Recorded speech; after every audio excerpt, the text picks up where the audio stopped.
welcome back to another episode of WagMe TV. The boys are back, and today we're going to be continuing to cover the fallout from the absolute fraud from Sam Bankman-Fried and FTX. We're going to take you through the deep ties that FTX had with Solana, and we're going to give you the good, the bad, the ugly, everything you need to know about Solana in general. Lastly, we're going to answer the question that's on everyone's mind, and that's the most important one, which is Solana going to survive this bear market?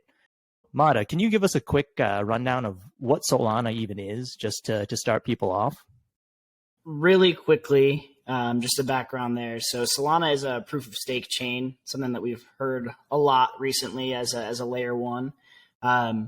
They're kind of known for their timestamping of transactions. It's the technology called proof of history is actually what they utilize from that standpoint. And they were founded back in 2017.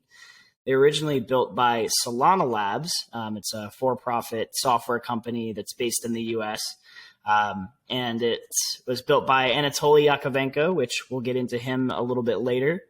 The development itself was actually coordinated by the Solana Foundation, which is a nonprofit over in Switzerland. So kind of two parties that are mainly involved are Solana Labs and the Solana Foundation. And so they've received tons of funding via ICOs in 2019, investors, VCs afterwards. We'll talk about it. FTX, Alameda, all of them. And it was actually Decrypt's Coin of the Year back last year.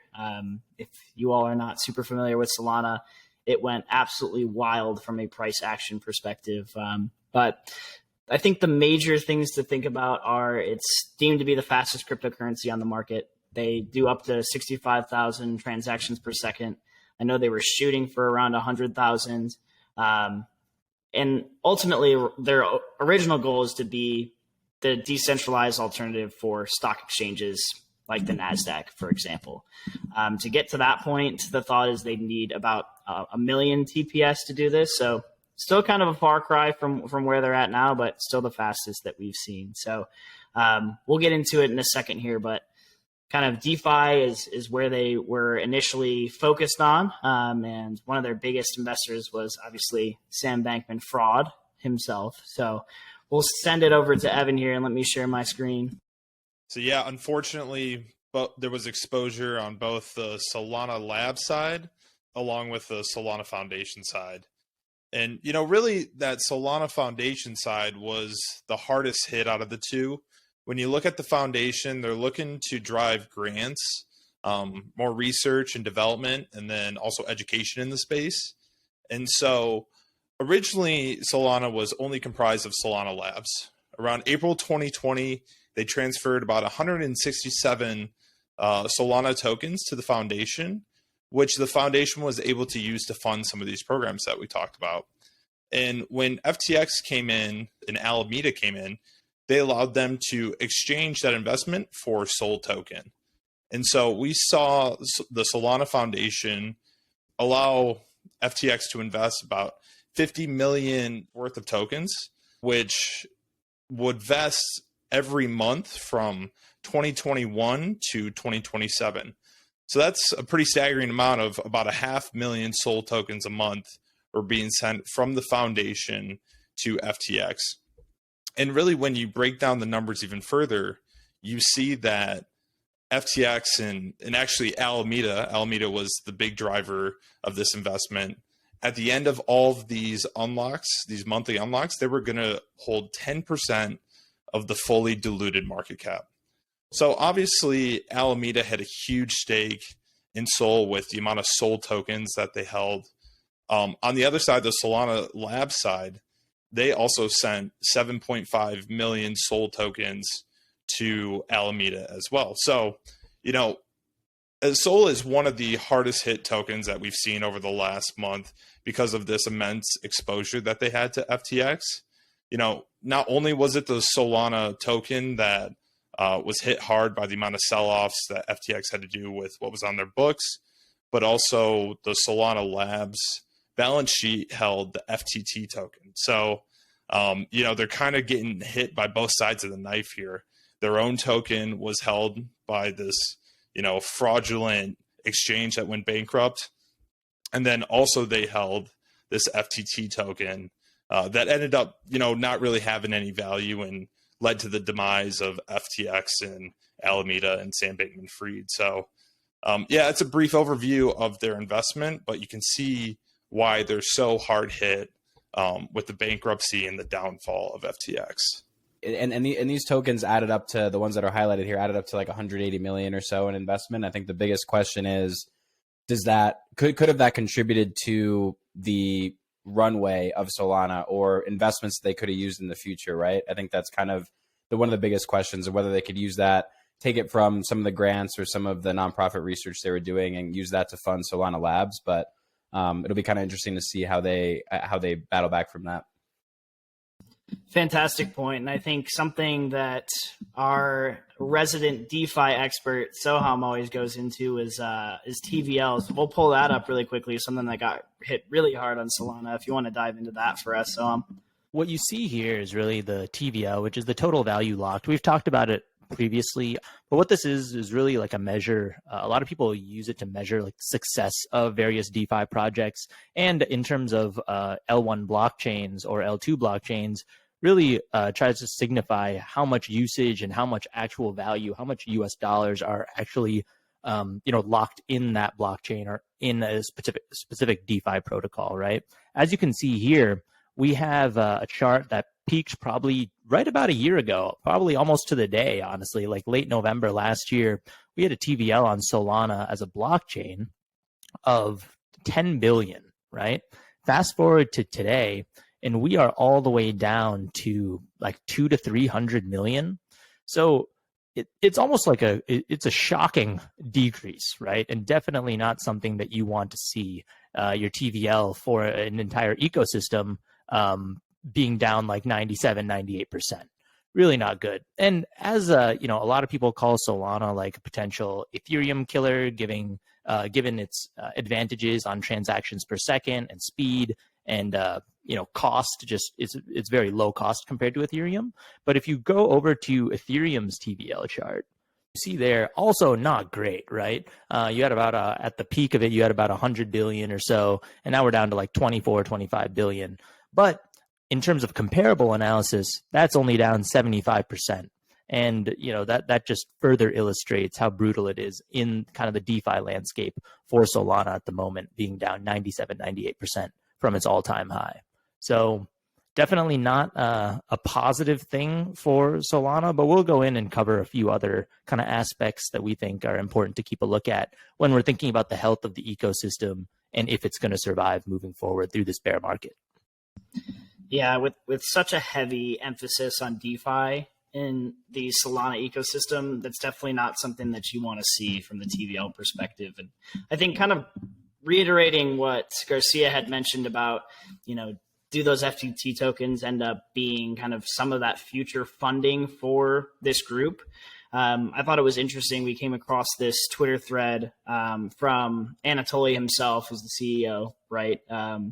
He actually went in and said, Solana Labs itself didn't have any assets on FTX and did actually give a general runway in a dollar amount of about 30 months if they were to have a similar burn rate that they currently have.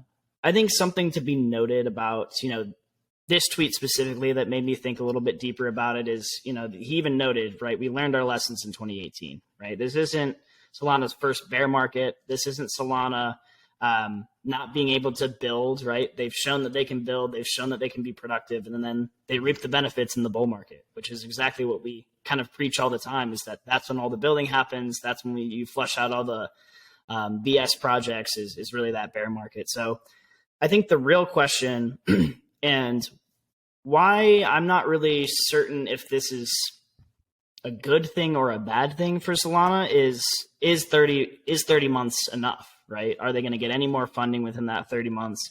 Will we be out of the bear market? Hopefully, fingers crossed, in the next 30 months, right? I think there's a lot to be noted on that. Anything else that you all wanted to highlight? No, I think you hit the nail on the head, honestly. The big question is going to be like, is exactly what you said, is 30 months enough? And a lot of that is going to come down to like how long we're in the bear market. So not necessarily a negative, like, but also not necessarily a positive, right? We're just gonna have to kind of wait and see. And I think something we saw over the last couple years was just how ridiculous the market was to raise capital. When you look at 30 months, well, they're really going to have to start fundraising around 24 months in. It'll be very different, and it'll be something where it'll be interesting to look at 2 years down the line, who's getting funding and who's not compared to what we've seen the last 2 years. Yeah, that's such a good point, because now obviously, I think Sohan mentioned this before. Now we're fighting inflation, we're fighting monetary policy issues, we're fighting, war in Ukraine, all that kind of stuff. So the outlook now looks a lot different than, let's say, in 2018. So they'll have a little bit of a different kind of, still a bear market, but definitely a little bit of a different, scope to what's going on in terms of the market landscape. Definitely a lot to consider. And, in that same vein, again, not necessarily certain of if this is bullish or bearish for Solana, but until recently they had over 2,200 validator nodes. Currently, right, we're seeing them right at about 1,875. And just to be noted, right, from the blockchain perspective, these are broken up into clusters of 150 validator nodes that process these transactions. So right after everything happened with FTX, we were about 1,850. And so that's kind of suggests that FTX or Alameda or the combination of the two, right, they were running a fair amount of validators. And so, again, still a fair amount of validators here for Solana at 1,875. We'd love to see this continue to grow, as well as hopefully the TVL continues to grow from here, as well as things like, we'll go into this here, the number of active addresses obviously took a hit as well. So I think the big thing, especially, commenting on the 30 months of runways, from here, we want to see it at least slowly start to increase on all these things that have been hit super, super hard thanks to FTX and Alameda. But what was really interesting is if you kind of take this back a month before that into October, right, we were at somewhere around the 700 to 730 mark, right? So just in that past month without an FTX and Alameda collapse, the number of active addresses still decreased by about the same amount. So I thought it was really interesting. I would have expected to see much more of a hit, kind of like we did with the TVL, where tons of these active addresses were kind of going offline. One kind of final note on this, if we take this to the entirety of the data that they have on Solana, we're at, again, right around 380-ish. So the last time we saw this was the summer of 2021. So if we really zoom out, we're at a similar active address account to what we were about a year ago. And I think a lot of people have kind of a short-sighted mindset on things. I mean, myself included, right? Especially in a bear market, right? You just see all the things that are bad. And then in a bull market, you only see the things that are good, right? So very short-term minded. And so if you really kind of zoom out from that perspective, hopefully Solana can continue to build from here, like I was mentioning. But it is interesting to have those 2 points where very similar to what we were at about a year back. And we were kind of losing the same amount of active addresses before the FTX Alameda collapse even happened. So I think going into some of the more bullish pieces, right? Something that we'll want to keep an eye on is a lot of the news and updates that came out over the last few months, especially from the Solana conference itself. And so this Sol Neon partnership is supposed to launch later, I think it's sometime in early December, and it essentially supports an EVM compatibility. So the Ethereum virtual machine compatibility, which could really supercharge the adoption of Solana itself. I think that was some really bullish news. Some other news that came out was that Google Cloud is now a Solana validator, right? Which means essentially at this time, November 5th, which was right before the collapse, Google purchased a ton of Sol, right? I do wonder with partnerships like these after the collapse, like do these stay intact or are they kind of rescinded or pulled back or do they change at all? And I don't have a specific marker for it, but I know Solana did partner with, Meta or Facebook, Instagram, where they made NFTs live. So it's really introducing that Web 2 world into Web 3 without them even knowing it, which is something that we talk about all the time. So a lot of good stuff from that perspective. Lastly, when we talked about Sui and Aptos, one of the biggest things and one of the biggest differentiators from them was the Move language and how developers find it a lot easier, and it's essentially better for gathering a lot of those developers to the chain. Funny enough, one of the things we said is if Solana could adopt that, they might be able to kind of beat out Aptos and Sui before they got much traction. It looks like back in September, Solana started to incorporate the Move language into its strategy. So we'll keep an eye on that as well as we keep moving forward. I think something that is really interesting is the NFT space when it comes to Solana. And so or Garcia, did you want to take this? Yeah, absolutely. And, going back to some of, first of all, definitely a few really bullish updates when you think about, future adoption and what the roadmap actually looks like. All those things that Armada just took us through is just like definitely good to see, right? Then you think about the numbers that Armada just presented and what I just took us through on the TVL side. So the TVL side is all focused on DeFi specifically, right? And clearly we've seen DeFi crash and burn on the Solana blockchain. That being said, as Armada just showed, there's still 300,000 plus active users and active addresses on the Solana blockchain.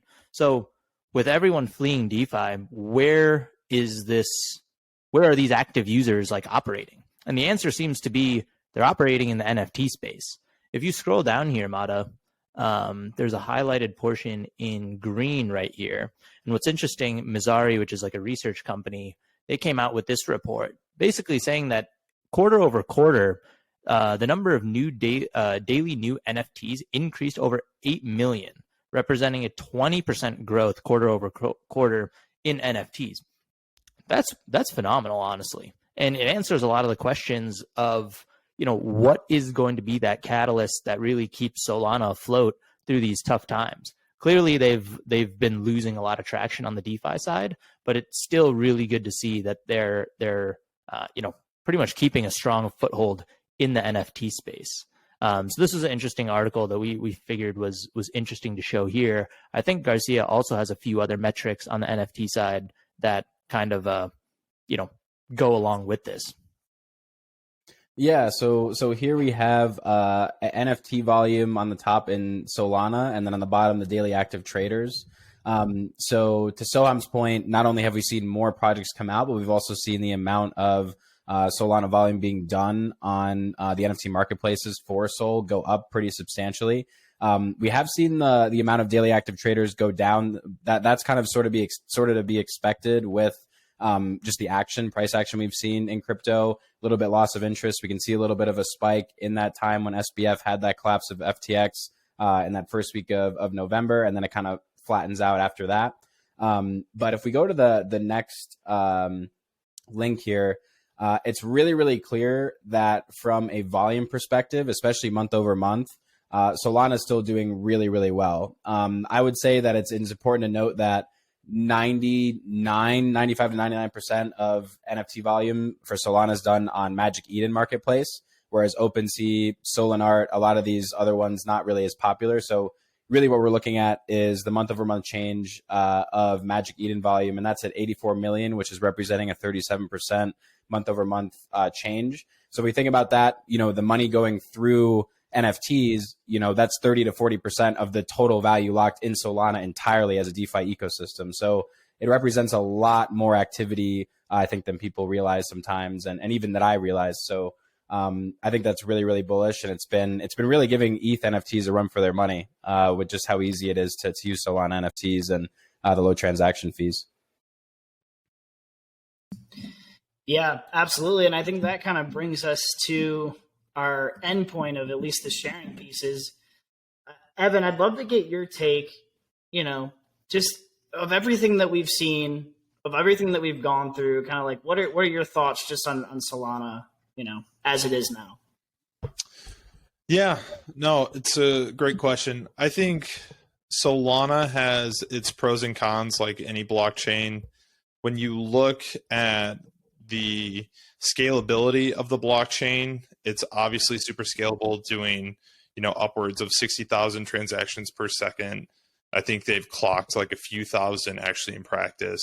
So that's like a super high performance blockchain, one of the best we've seen actually in practice. When you look at the security of the network, it's gone down a little bit, and it's proven that maybe DeFi isn't the right use case for this type of blockchain. So I think when you look at NFTs and non-DeFi use cases, Solana has a strong future there. It's really the question about, do they have enough runway? Are the validators continuing to make money? Because that's a big portion. We talked about, maybe this isn't a network that would, fold when FTX went down.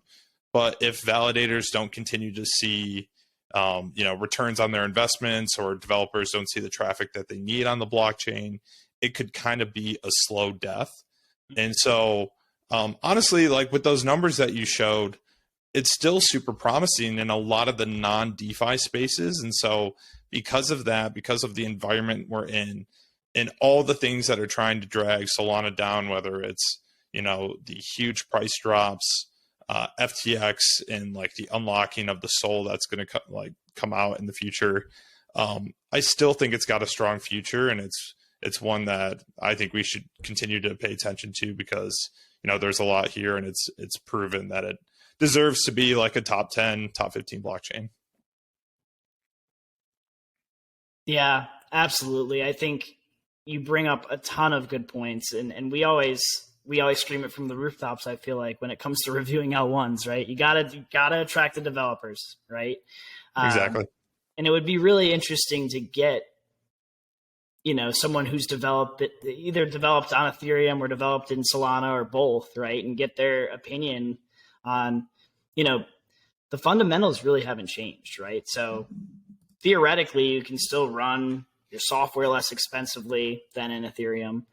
You could maybe prefer programming in Rust versus Solidity, right? Transaction rates and transaction costs are still really important. So I guess the question that I would pose to anyone out there is, whether Solana's price goes up or down, what is preventing developers from continuing to build on it throughout the bear market like they did in the past, right? So I think that's a really interesting point, and it's something that we talk about all the time. And FTX and Sam Bankman-Fried, right? They aren't Solana, right? Solana existed on its own before FTX even propped it up in the first place. So I think, to kind of steal a little bit from you, right? Bear markets are for building. So what Right. Solana needs to do is they need to focus on surviving. And they're likely to go probably a little bit down here from price action perspective, especially with some of the exposure they had to FTX. But if they can survive and they can continue to attract developers, and we see some of these numbers go up, like the TVL, the active addresses, and NFTs continue to do well, I don't see any reason why they're going to go away anytime soon. And I think one other pro that maybe we could leave it on is, on the Ethereum side, you see other blockchains, L2s, starting to build on top of it to increase the performance of the blockchain. We're kind of starting to see that on the Solana side too, with Aptos and with Sui, where they're different variations of essentially the same Move programming language. And we're finding ways to continue to build on top of and improve, this Move or Rust programming language, that I think is going to really help Solana in the future, because it's going to bring competition.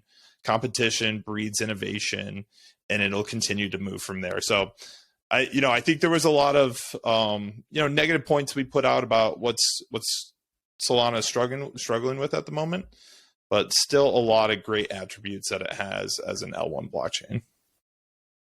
Really, really interesting to go through all that stuff. I really like how everyone pulled in a lot of data. I personally found that very useful. And yeah, I mean, we'll definitely be keeping a pulse on this as usual. And any new developments, particularly on the side of FTX or any fallout from there, we'll absolutely make sure to keep you guys up to date. If you found any of this useful, make sure to like, comment, and subscribe below. And we'll be back next week. See you later. Wag me.